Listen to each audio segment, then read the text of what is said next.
People misunderstand what I mean when I say evidence-based inclusion. I'm going to tell you what I mean by evidence-based inclusion and why it matters to you. I'm Dr. Jonathan.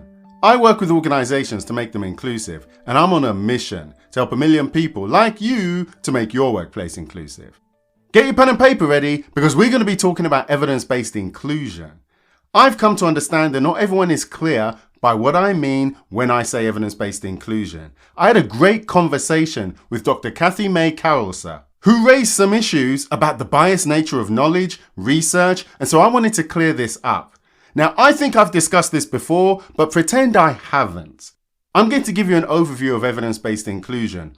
1, so you know what I mean, and 2, so you know how to use it for yourself.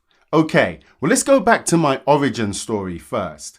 As a regular member of our audience, you already know that I never planned to work in inclusion. I wasn't passionate about diversity. I wasn't planning on starting a podcast or a career in this space. I was an accountant who was unhappy at work. I read a magazine that changed my life, and this started me on the path to doing a PhD.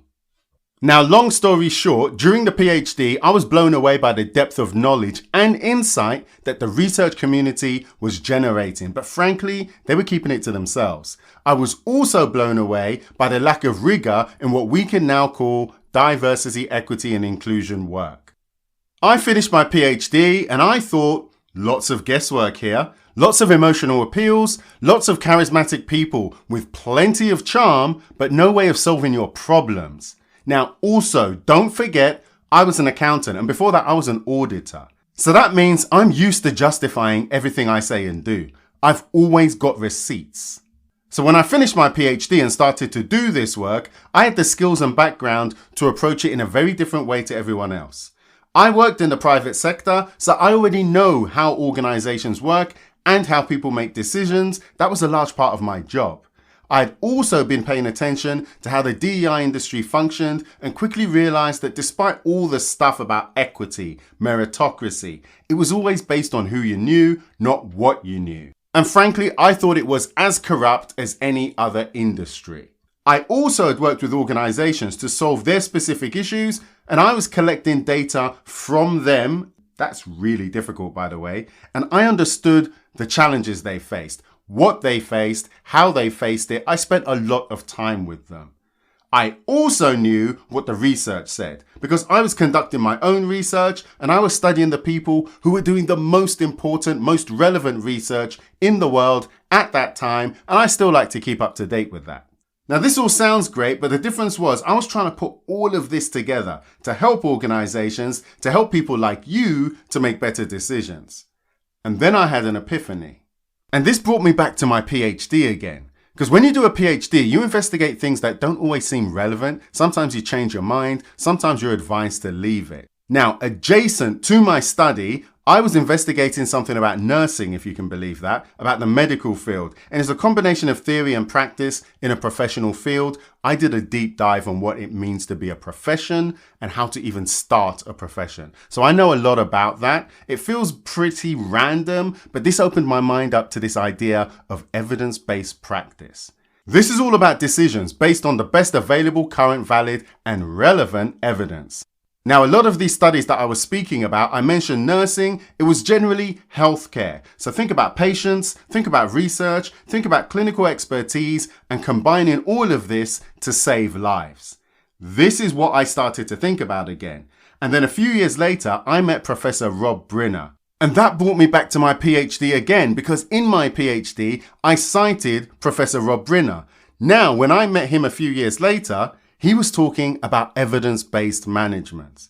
And at the time I thought, what is evidence-based management? Now I'm reading a book which is actually called Evidence-Based Management. And in that book it says, and this is a quote, evidence-based management is about making decisions under conditions of uncertainty through the use of the best available evidence from multiple sources to increase the probability of a favorable outcome.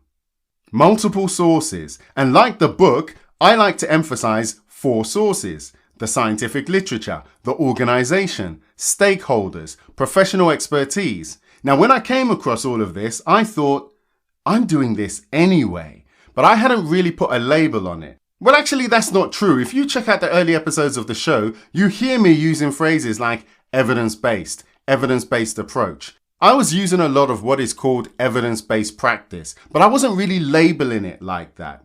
This is when I started to think, hold on, I'm going to describe the methods that I use here as evidence-based inclusion.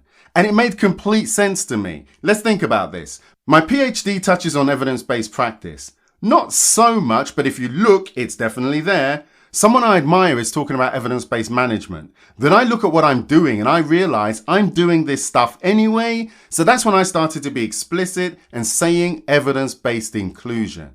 Now, what does that mean? Think of it as a decision-making process for building inclusion. Here, we think of inclusion as a systematic business strategy to ensure that everyone shares the same advantages and benefits. Everyone can perform, everyone can belong, everyone can reach their potential. Evidence-based inclusion helps you to make better decisions for nurturing inclusion through the use of the best available evidence. Does that mean that evidence-based inclusion is the same as evidence-based management? Is evidence-based coaching the same as evidence-based medicine? Of course not. They share the same principles, similar principles, core principles, but there are nuances to it. And I'm going to help you to understand that. And you get to decide what that means for yourself. Why? Because you're an adult. Well, actually, some of you aren't adults. I know that some people listen to this show with their families. So there are some young adults, there's some kids listening.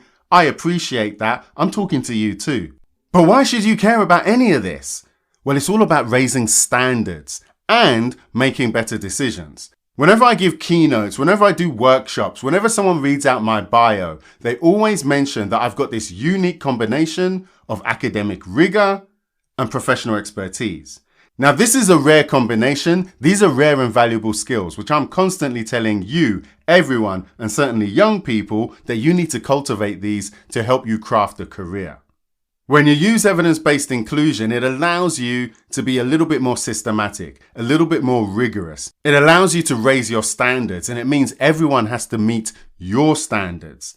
That's when things change. I want you to understand how important this is, because everything that I've been doing, everything that I'm coming to do, it's useful to look at it through the lens of evidence-based inclusion. Even the book club is a form of evidence-based inclusion, for me and for you. Why? Because when I read a book, I'm drawing on the expertise of others. One of the four sources that evidence-based management and evidence-based inclusion draw upon is professional expertise. I like to emphasize my own, but I'm also talking about other people's. When I read someone else's book, that's all their best ideas, written down, distilled in a book for me to benefit from their thoughts, their views, their experience. That's why I like to share that with you. I'm going to be talking about this a lot more in the future. Bear this in mind. If you've got any questions, if you want me to bring some of these conversations in-house, let me know, because I'm going to be doing a lot around this, a lot of innovative things around this in the near future. So let's wrap this up. What are the key messages here? 1. Evidence-based inclusion helps you make better decisions. 2. Evidence-based inclusion is something that I was always doing. And 3. Evidence-based inclusion is something that I'm going to help you to do. So what do you think? Are you going to get serious about evidence-based inclusion? Get in touch or leave a message. I would love to hear from you. If you've learned something from today's show, then give us a 5-star review and a comment wherever you're listening to the podcast. It helps other people like you to find the show. Thanks for listening, and I'll see you in the next episode.